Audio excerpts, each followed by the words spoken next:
So just as a review, matter can be separated into pure substances and mixtures, and then pure substances can be separated into elements, compounds, and mixtures into homogeneous and heterogeneous mixtures. So just as a review, a pure substance is one that consists of only one type of element or one type of compound, while a mixture is many elements or many compounds all mixed together. So for something to be an element, that means you can find it on the periodic table. A compound is two or more different elements.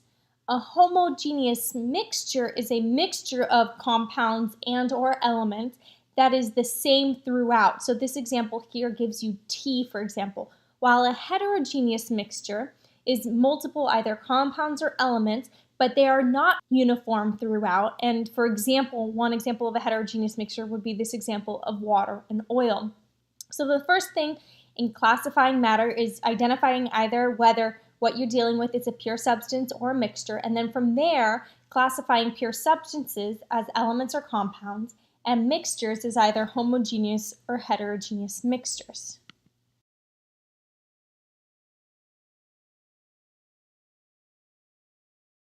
So the next thing we're going to be talking about in this class are physical and chemical properties. Physical properties are properties that can be observed without changing the composition of matter, without changing the identity of the substance, while chemical properties are properties that can be identified only by changing a substance's chemical identity. So for example, if I said my shirt is blue, that observation, that property can be observed without changing the identity of the substance. Therefore, it is a physical property.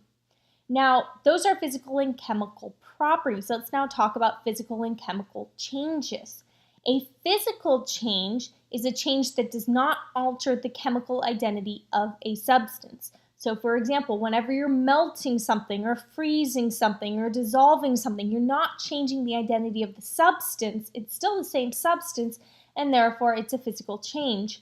In contrast, a chemical change is a change that alters the chemical identity of a substance. So for example, if you take a piece of toast and you burn it, you've changed the identity of the substance, and therefore it is a chemical change.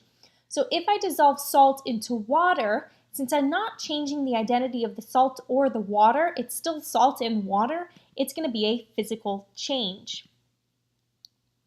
The last thing I need to talk about are the 5 evidences of a chemical change that we're going to be working with throughout this year. The first evidence of a chemical change is a color change. Now, that doesn't mean if I take water and add food dye to it, and let's say the food dye was yellow and the solution turns yellow, that's not a color change. That yellow already existed. A color change means if, for example, you have 2 solutions that are clear and suddenly they turn bright red, that would be a color change. So a change in color that it's not clear where that color change came from, that is one evidence of a chemical change, meaning you're changing the identity of the substance. The second evidence is a change in temperature. Now, if the temperature of the substance increases, then you have an exothermic reaction, meaning that heat is being released. If the temperature decreases, then you have an endothermic reaction, meaning energy is absorbed. The third evidence of a chemical change is the production of a gas. Now, if you're in solution, what you would see if a gas is produced is bubbles. The fourth evidence is the formation of a precipitate. Now, a precipitate is a solid, so if you combine 2 solutions together and suddenly a solid forms, you know a reaction occurred, a chemical change occurred. And then 5, the production of an odor. And sometimes, especially when you're dealing with cleaning solutions, you got to be extremely careful because if you mix cleaning solutions, you can actually end up with a toxic gas as a result of a chemical change.